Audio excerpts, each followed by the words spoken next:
Welcome to the International Broadcast Ministry of Touching Lives with Dr. James Merritt. Here at Touching Lives, our mission is to touch the lives of the lost and enrich the faith of the found. And now, here is pastor, author, and speaker, Dr. James Merritt.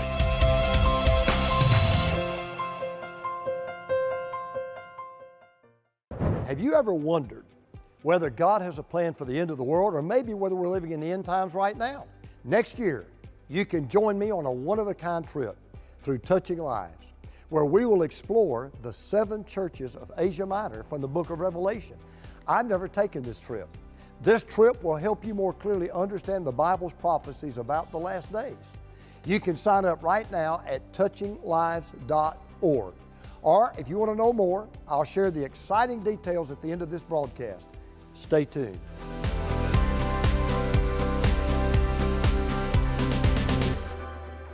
We're in a culture right now that's into nostalgia. We got people want to go back to the 70s and the 80s and the 90s. It's really kind of a cool thing for me. And there are movies, as you know, that are movies, and then there are movies that are classic movies, and then there are movies that are classic nostalgic movies. They're the movies that every now and then you just want to go back and see it. You've seen every scene, you know most of the lines, but there's just something about the movie that just inspires you. And The Karate Kid, for me, is one of those movies. Now, in case you have been a Rip Van Winkle and you don't know what that movie's about, let me just kind of let you know what's going on. So there's a kid that moves into a neighborhood. His name's Daniel LaRusso, and good kid. But he meets some kids at school, and they start bullying him, and these kids go to a karate school. And he has no chance against them, right? And so they're picking on him, they're beating him up.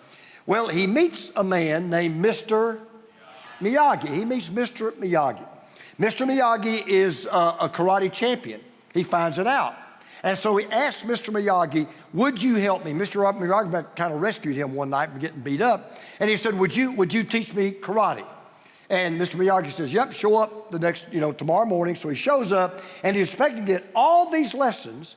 And Mr. Miyagi gives him 2 sponges. And he shows him this old beat up car. And he says, okay, this is what you're going to do. He said, first thing you're going to do, you got to take the wax off that car. He said, why? He said, you just do what I tell you. You got to take the wax off the car. So he goes over, and so he's working he starts saying, no. Wax on, wax off. Remember? Wax on, wax off. He gets through that, and then he says, okay, now what are you going to teach me? He says, okay. He gives him a brush. He says, you got to paint the fence. What? You got to paint the fence, Paint. No. Paint the fence. Up. I've got to paint the fence, right? So he's teaching him all this stuff. Well, Daniel's getting ticked off. He's had enough. He said, this old man's using me. I painted his house. I painted the fence, waxed the car, washed the car, all that kind of stuff. What are you going to do? And then there's this climactic scene where he's about to quit. He's about to walk off. Miyagi says, hey, come here. I love that scene. Focus, Daniel, focus. Show me wax on, wax off. Paint the fence, right? And he says, all of a sudden he realizes he's been teaching him karate. So now Daniel's entered into this tournament. And he's fighting the actual bullies that have been bullying him.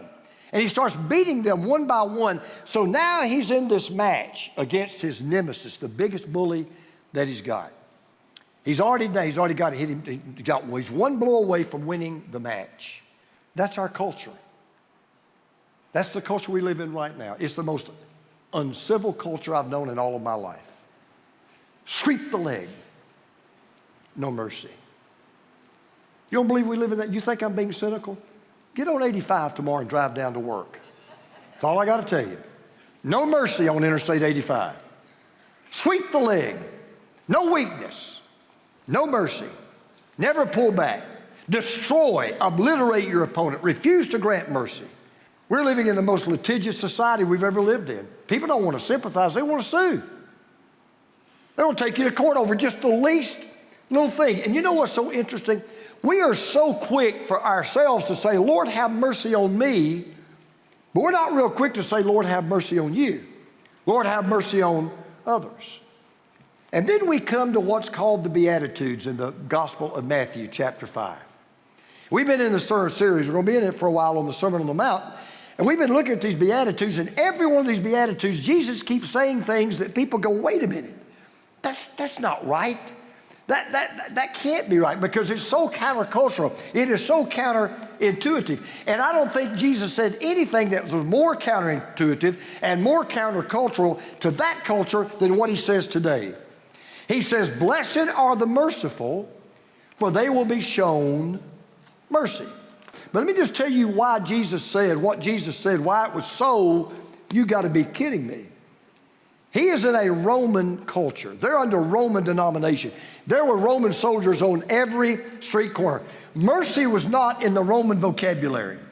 The Romans only knew one thing: conquer, defeat, dominate, take over, sweep the leg. As a matter of fact, one Roman philosopher said that mercy is the disease of the soul. You know why? Romans said mercy is a sign of weakness.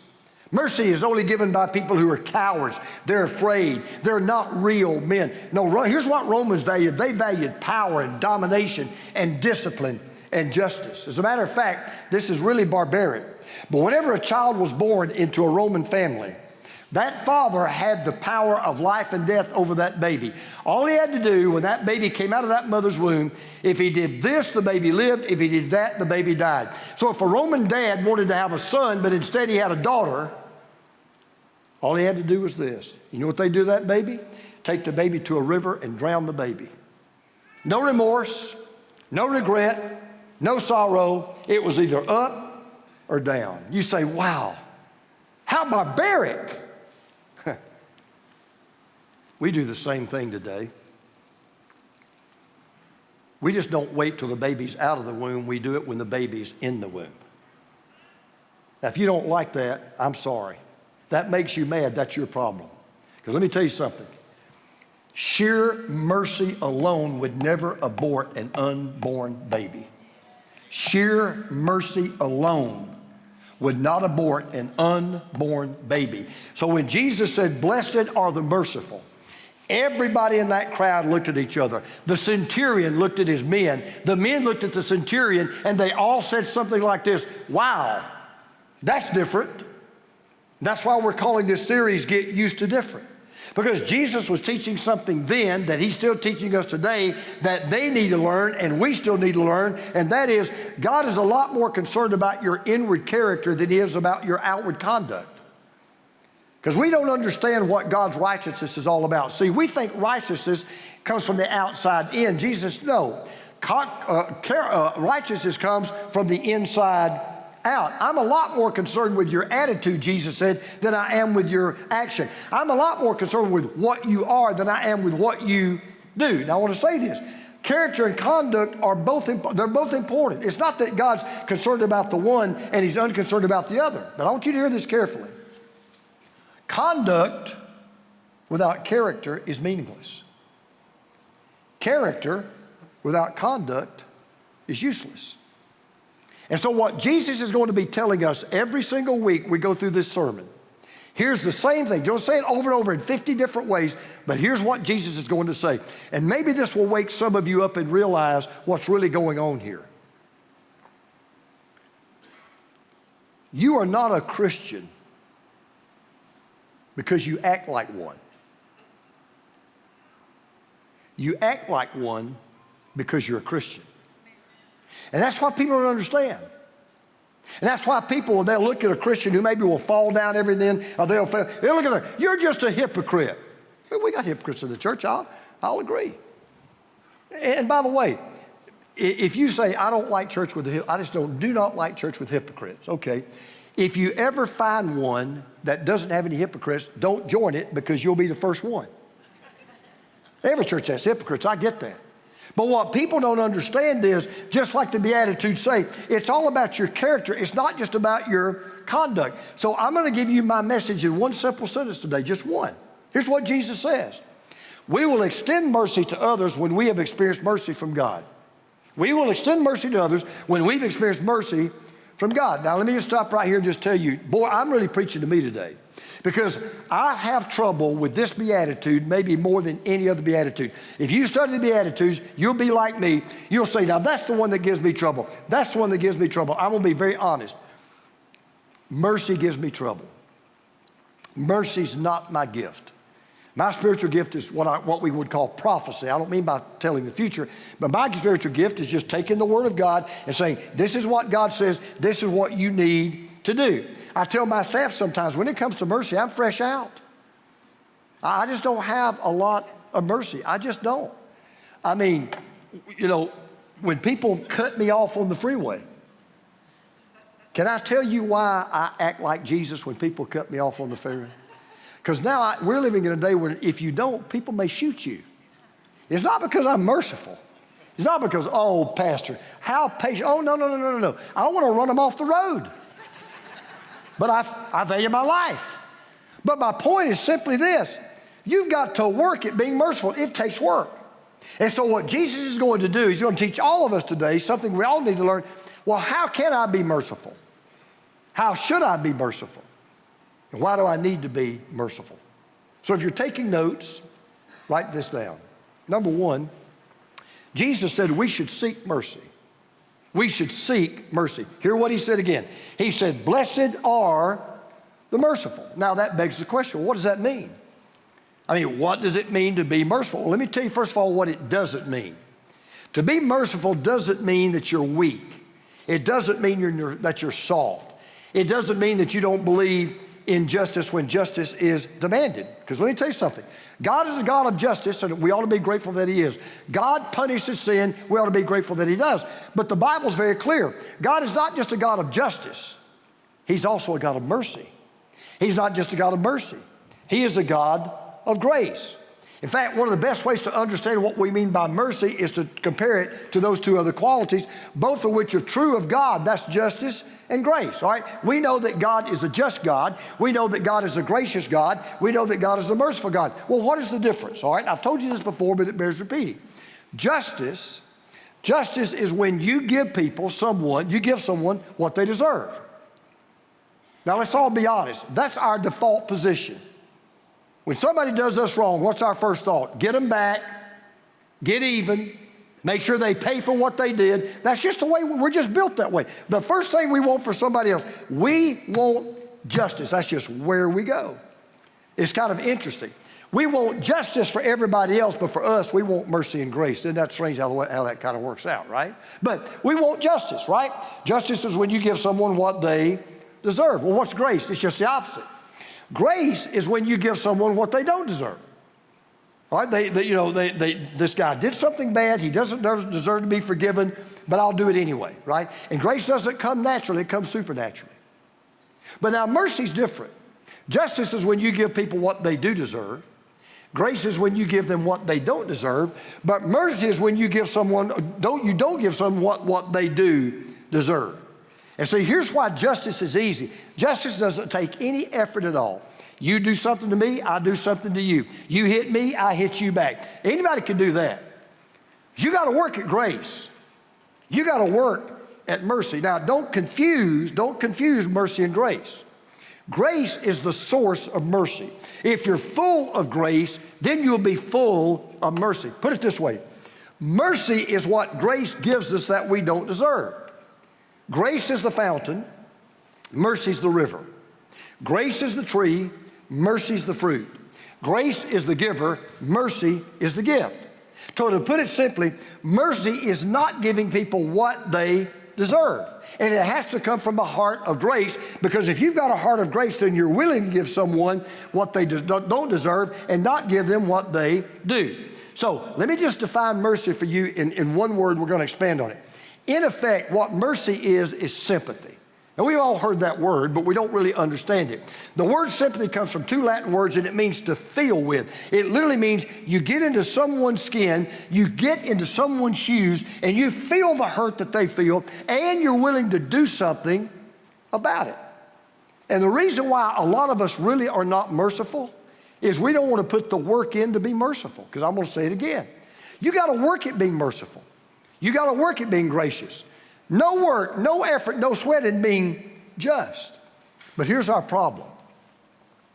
The reason why a lot of us are not as merciful as we should be, and we're kind of callous and cold and indifferent to what other people are going through, is because we're so self-absorbed in our own problems. We've got our own agenda. We've got our own junk going on in our life. We get so caught up in us that we just don't take the time or even make the effort to be merciful. Now, I'm going to give you a classic example. This is a true story. I guarantee you, I bet you've never heard it, but it's hilarious, but it really does illustrate the point. I'm not making this up. When Theodore Roosevelt was the President of the United States, they hosted a big banquet, a big ball, a party for a lot of very important people. Well, the president had a receiving line, and people could go through the line, and they would shake hands with the president. Everybody wanted to meet the president. I've been able to meet the president, and it's really a cool thing. And I'll be honest with you, when you meet the president of the United States, you want to make a good impression. I mean, you don't want to come across like a doofus. I mean, you want to come across as somebody that's cool and good and nice and kind of knows, kind of self-assured and all that kind of stuff. And you just don't want to mess up anything. Well, everybody was, they're all in line and they're shaking hands with them. And the president just got tired of this because everybody came up to him. They were saying the same thing. They were smiling the same smile. They were repeating the same words. It was almost as if they all just read the same script. And Roosevelt figured out pretty soon, they're not talking from their heart.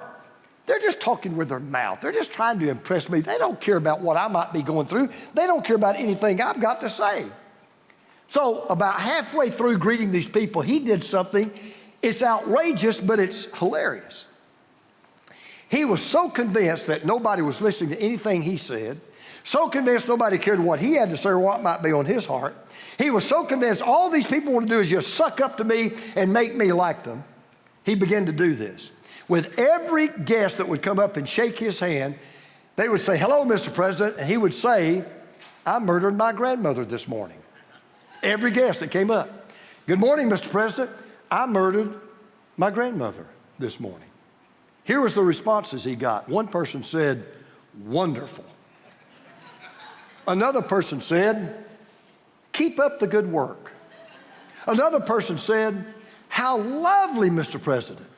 Another person said, "Well, of course, you're Teddy Roosevelt." But even Roosevelt was taken aback when one diplomat was standing off to the side. He was listening to what the president said. He was listening to him go over, "I murdered my grandmother today." So when he walked up to the president, he said, "Good morning, Mr. President." The president looked at him and he said, "I murdered my grandmother this morning." The diplomat whispered into his ear and said this, "I'm sure she got what was coming to her." Now, we need to seek to be merciful. We need to take the focus off of ourselves and put it on others. We need to learn how to be sympathetic and empathetic to the hurting and the hopeless and the helpless. I didn't say this in the first service since I'm talking to our students over here. I just wonder how many kids you go to school with every day. And they don't live in the kind of nice house that you live in. They don't live with good parents like you do. I wonder how many go to school every day. They're beaten, they're abused. Their parents are just rotten role models. They don't get anything like the Bible or Jesus at home. They get no affirmation. They get cussed out. And we don't even think about it. We don't even wonder, why is that kid so angry all the time? Why is that kid so drawing? Why does he have to draw attention to himself all the time? And I'm not trying to justify bad behavior. That's not my point. But we never even stop and say, I just wonder, why don't we just take the time to say, hey, man, what's wrong with you? What's going on? Hey, man, can I be a friend to you? You have to seek mercy. It's hard. Jesus said something else. We don't just need to seek mercy. Jesus said we need to show mercy. We should show mercy. Jesus said the way to be blessed, by the way, every time Jesus said, blessed are you, what Jesus was saying was, hey, the way to be blessed, and oh, by the way, when you're blessed, then you can be a blessing to others. He said the way to be blessed and the way to bless others is to be merciful. So now let's get practical. What does it mean to show mercy? What does that mean to be a merciful person? Well, I thought, let me just give you the best illustration I can think of. It's about 100 feet from here. It's called CarePoint. Some of you work in CarePoint, and I appreciate it. Some of you are there Wednesdays and Saturdays, and you're giving out the food, and you're giving out the clothing. You may or may not know this. I'm not saying this to brag. I'm saying this to brag on them. We are the largest nonprofit food and clothing distribution center in this county. We are. We're the largest. When we started this ministry, we started it about almost 20 years ago. When we started this ministry, we didn't have to do it. Nobody came and told us to do it. Nobody asked us to do it. Nobody paid us to do it. Nobody made us do it. We said, you know, these people need mercy. Oh yeah, you say, well, you know you serve food and you know you give clothes to people who probably are here illegally. Yeah, I know that. But legal or illegal, they need mercy. They need us to show them mercy. And we did it. And what it is a ministry of mercy, because we understand in our church, mercy is not just an attitude, it is an action. So if you want to know what Care Point is, I can tell you in 3 words. It is a ministry of mercy. So let me give you an illustration. When we listen to people pour out their hearts and their hurts, we're on a mission of mercy. When we give people food and clothing, we're on a mission of mercy. And by the way, we're not just to share the gospel, we are to live the gospel. And you can't just live the gospel without sharing the gospel, but you can't share the gospel without living the gospel. So we try to do both. So a person who's merciful in a nutshell is this. It's a person who doesn't just look at someone and say, man, I know you're hurting. I know you're down. I know you're out. I know it's really, things are going kind of tough for you, and just leave. It's the person that says, you know what? I know you're hurting. I know you need help. I know you're down. Let me see what I can do to help you. So I want to tell you a story. Actually, I want to tell you a story that Jesus told. It may be one of the 2 most famous stories Jesus ever told in all the stories that he told. And if you don't know the story, at least you'll know what we call the story. We call the story the Good Samaritan. But I want to go back and just kind of revisit that story for a minute, because for those of you who don't know the story, let me just refresh your memory. There was a Jewish man who had been beaten up and robbed and left for dead. And he's laying by the side of the Jericho road. I've been down that road many times. And he's laying by the side of the Jericho road. He's Jewish. Now, Samaritans were arch enemies of the Jews. Jews hated Samaritans. Samaritans hated Jews. If that doesn't compute, let me put it this way. The Samaritans were the Republicans and the Jews were the Democrats. All right, that'll help you. I'm not, no political in tone there. I'm just saying they despised each other. They hated each other. So this Jewish man's beaten up, laying on the side of the road, and this priest walks by, a Jewish priest. This is one of his guys. This might have been a member of his church. And he sees this guy, and he's a bloody, beaten, bruised mess. And he steps aside and goes to the other side of the road. I'm not going to fool with that. And then a Levite comes by. A Levite was kind of like a pastor. And this Levite comes by. And again, he's Jewish. He sees this Jewish man. Maybe he knew him. I don't know. But he sees that blood, and he sees the dirt, and he sees the broken teeth, and he sees the mess. And he says, I'm not dealing with that. He crosses over to the side of the road. And then the Samaritan comes by. And he sees this guy. It's obvious he's Jewish. And nobody would even blame that guy if he's not helping that guy. He wouldn't help me. I gotta help that guy. But he stops. He goes over, gets his hands dirty, gets his clothes bloodied, cleans the man up, picks him up, puts him over his shoulder, takes him to an inn where he can be cared for and nursed back to health, pays the innkeeper money to do just that, and says, I will be back, and if he owes any more money than I paid you, I will pay his bill in full. Okay? Great story. We love the story. Wonderful story. But why did Jesus tell the story? Because there was a lawyer who had asked him a question. When Jesus said, love your neighbor as you love yourself, this man said, well, who is my neighbor? And Jesus says, okay, I'll tell you a story to let you know who is your neighbor. And so as he tells the lawyer this story, remember the way the story ended. Remember this? Which of these 3 do you think was a neighbor to the man who fell into the hands of robbers? The expert in the law replied, the one who had, can y'all see that word? What does it say? Mercy. The one who had mercy on him. Jesus told him, you go and do likewise. Now, everybody wake up. Everybody look at each other and say, wake up. All right, everybody look. All right, okay. I want you students to hear this.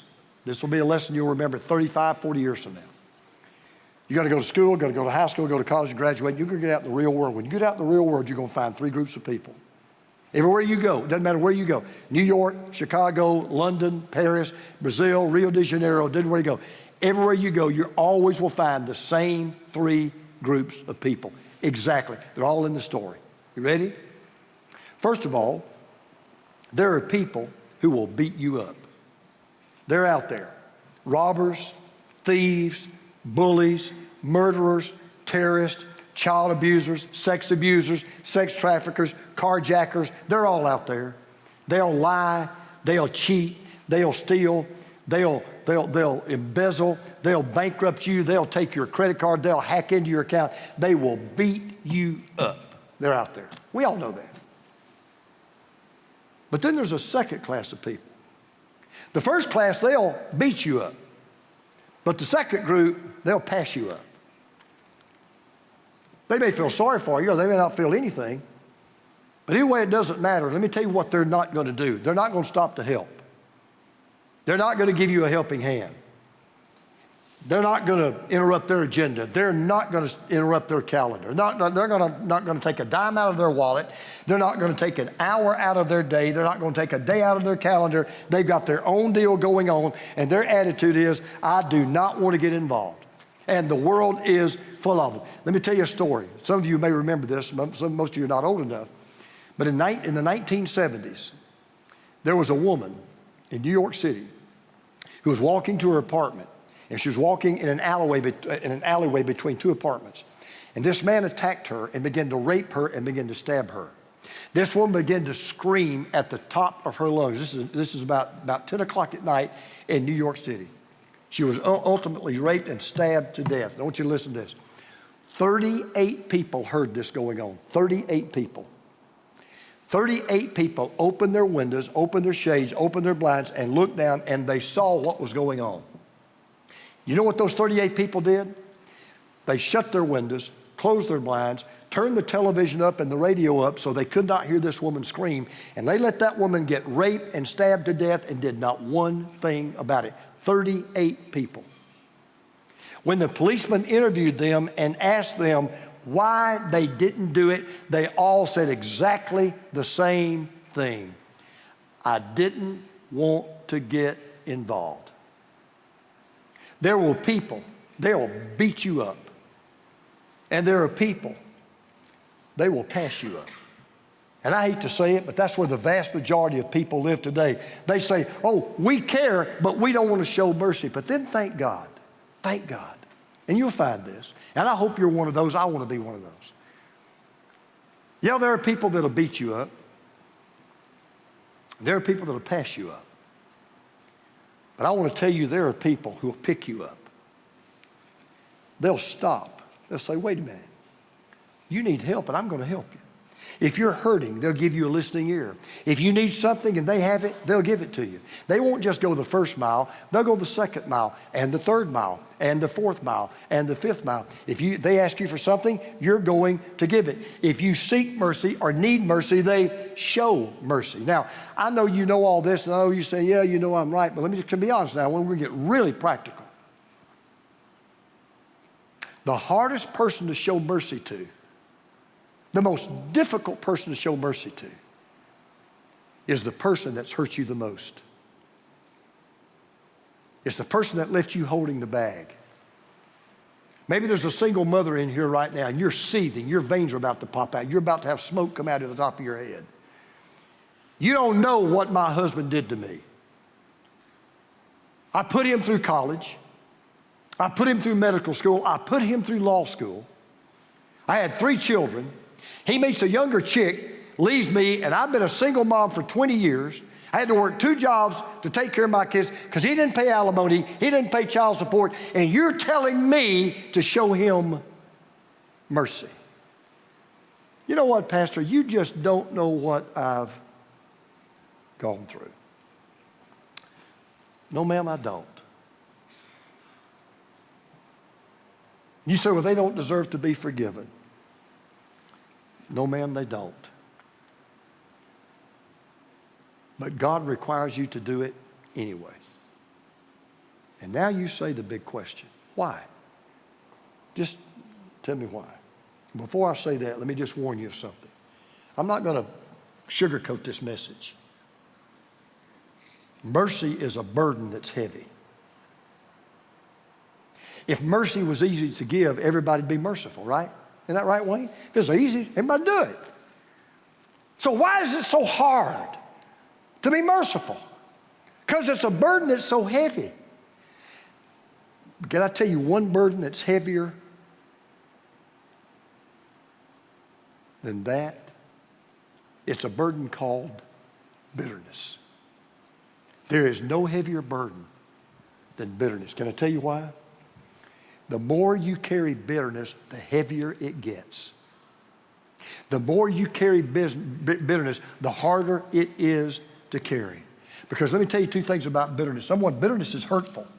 It hurts your relationship with God, because whatever's true about you is this.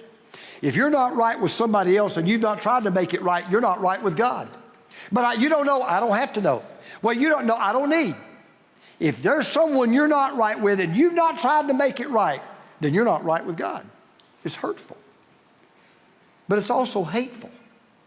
Because when you refuse to show mercy, you're really showing you've never experienced mercy. So I'm going to make a statement now. I'm going to tell you it's going to be hard to swallow. I'll go ahead and tell you, you're not going to like it at first, but just please think about it. Do you know why you should always be willing to give mercy to the people who have hurt you the most that least deserve it? Now buckle your seatbelt. Because I don't care how badly they have mistreated you. I know I'm not supposed to be on the camera, but I don't care. I don't care how badly they have mistreated you. They have not mistreated you as badly as you mistreated with Jesus. I don't care how bad they've hurt you. They've not hurt you like you've hurt Jesus. And yet, the very one who had every right to say, it would have been right to say it, I'm not showing you mercy, is the very one that has. So until somebody mistreats you worse than you mistreat Jesus, I don't want to hear this, and God doesn't want to hear it, but Lord, they don't deserve it. God says, I know they don't, but neither did you. And once you have experienced mercy, then you say, now I want to extend mercy. That's what I want to do. Because the only cure for bitterness at the end of the day is mercy. And yeah, I've been where you are in my own life. Some of you know my story. Some of you don't. Most of you don't. I don't want you to know it. But I had to do some things in my life to show mercy when I hadn't even done anything wrong. I still don't believe I've done anything wrong. But it doesn't matter. So we have to seek mercy. We have to show mercy. But now the question comes, well, what's in it for me? Great question. Jesus knew you'd ask that question. So here's what Jesus said. You ready? When we seek mercy and when we show mercy, he says we will share mercy. We'll receive it. Here's what he said. Blessed are the merciful. Now watch this. For they will be shown mercy. Now I want you to think about this right now. This will wake some of you up. You say, oh, boy, Pastor, I'm just not a merciful person. I just can't do it. Maybe the reason is this. You can't share what you don't have. You can't give what you've never experienced. So maybe your problem is you never really experienced the mercy of God, because if you're not a merciful person, it may be because you've never really experienced the mercy of God. Because let me just help you on one thing about mercy. Do you understand that you're sitting here right now in this room? And do you understand you're breathing right now in this room? Do you understand that your heart is beating right now in this room for one reason only? It's not because you take vitamins. It's not because you work out in the gym. It's not because you eat cardboard. The reason why you're here right now breathing is because of the mercy of God that's new every morning. That's why you're here. Every morning we experience the mercy of God. Let me prove it to you. I'm going to ask you a trick question. I want you to imagine If God wanted you to quit living right now, what would he do? Now, here's your answer. Oh, I know what he'd do. He would take my life from me. It's not what he would do. If God wanted you to die right now, he wouldn't take your life from you. He would just quit giving your life to you. That breath you're breathing right now, God gave you that breath. You can hear me right now. You can see me right now because God's merciful enough to let you see me and merciful enough to let you hear me. Because all God's got to do right now is put his hands in his pocket, turn his back, and we're all dead. So it's just his mercy, all because of his mercy. Now, mercy's a choice. Because when you stand before God, you're going to get justice, you're going to get mercy. And if you understand what you are without God, you don't want justice. I have talked to some people so arrogant, so proud. I've talked to people about Christ. I don't need Jesus. I've lived a good life. I've gone to church. I've not robbed banks. I've not killed people. I've had people say to me, when I stand before God, I just want justice. And I've never failed to say this. I'll say, well, I have some good news and I got some bad news. The good news is you're going to get what you want. The bad news is you're not going to want what you got. Because I'm going to tell you right now, this pastor, when I stand before God, I have no desire for his justice. I just like a little mercy. Just mercy. Mercy will do. Mercy is fine. Mercy is all I want. And see, you won't understand that if you don't understand who you are and who God is. I read about a politician that he was doing everything he could to win this election. And he wanted to get the best picture he could for posters and billboards around the city. He wanted to look his very best. So he goes to this photographer. Somebody recommended a photographer to him. So he goes to this photographer and he says, listen, I want you to take my picture. Well, the man had two problems. Number one, he just wasn't good looking. He just wasn't.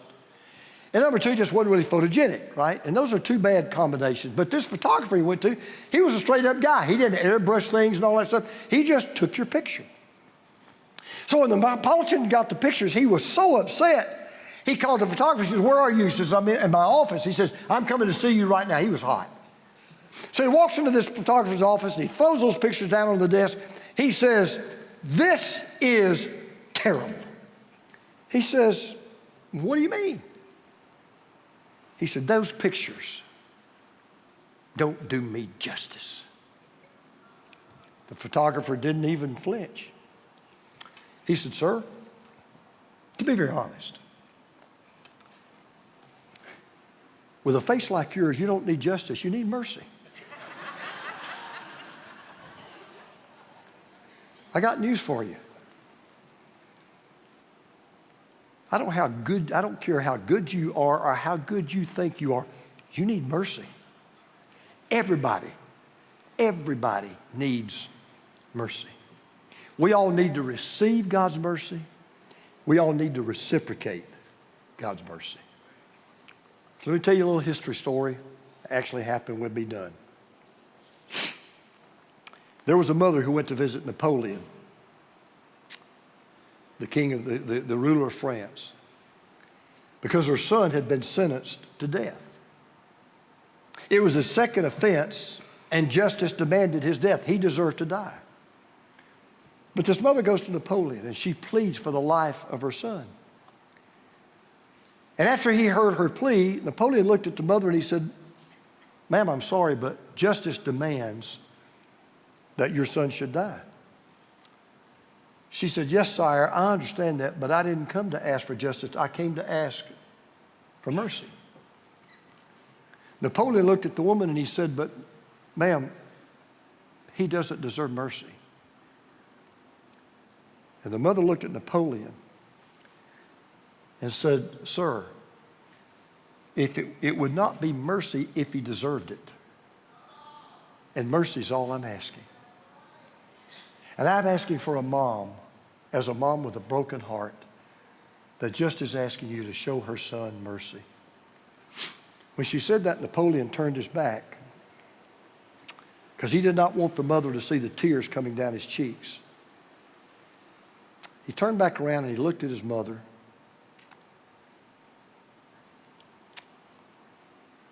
And he said, not for his sake, but for your sake. I will show him mercy. One day, we're going to stand before God. We can look at God and say, Lord, I know I deserve justice, but would you show me mercy? And God's going to look at those of us who know Jesus, and he's going to say, well, you know, because I'm a holy God who is perfect, and you're a sinful human being that's not, you deserve justice.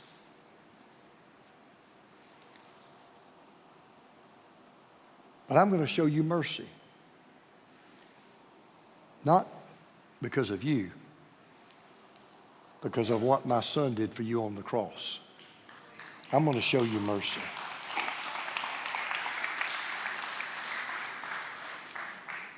So let's leave here today different. Dare to be different. When the rest of the world's throwing rocks, curse words, fits of anger, bitterness, rancor, let's seek mercy. Let's show mercy. And then forever, we will share the mercy of God that never ends. So my question is, who in this room right now has never experienced the mercy of God? Who in this room has never even admitted, I need mercy? Who in this room would admit today, I get it now, I understand. I'll never get to heaven, no matter how good I am. If I've not experienced the mercy of God, I'll never make it. How many of you would say, I get it, I understand. I am a terrible, rotten, sinful human being without Jesus. I need mercy. I just wonder who in this room would say, Lord Jesus, be merciful to me, a sinner. I need your grace. I need your forgiveness. I don't want your justice. I believe you died for my sins. I believe God raised you from the dead. I believe you're alive right now. Lord Jesus, come into my heart. Save me. Forgive me of my sins. Let me ask you a question. Have you ever wondered whether God has a plan for the end of the world, or maybe whether we're living in the end times right now? Well, actually, the last book of the New Testament is called Revelation, and it holds the key to understanding where history is all leading. The Apostle John, who wrote that book, opens with a series of 7 letters to 7 churches across a region called Asia Minor.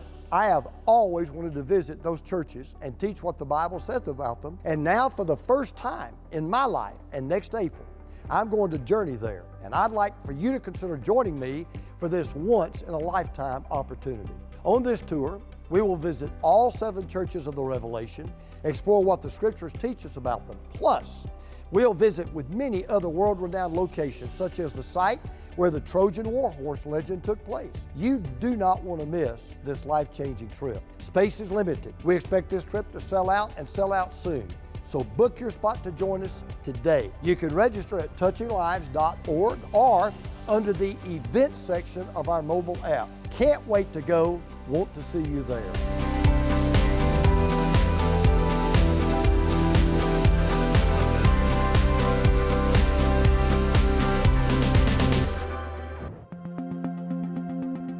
When you turn on the news these days, you quickly realize our world's in serious trouble.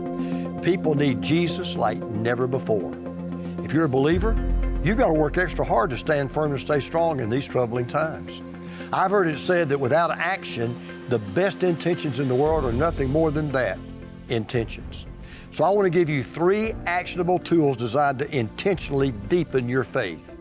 Number 1, you can enroll in our daily devotion email. Each day we provide you with an encouraging word and targeted prayers to make sure you're ready to face the day. You can sign up at touchinglives.org. Number 2, you can download our Touching Lives app, where we have a library of sermons and daily inspiration, and you can even receive prayer for whatever you're facing. It's available in the App Store now on every device. And finally, number 3, you can follow Touching Lives on social media, including Instagram and YouTube. This year, We added a boatload of encouraging videos and inspirational quotes that are easy to share with your friends and family. Thank you again for being a part of the TL family. May God bless you richly so that this would be one of your best and most blessed years yet for the glory of God.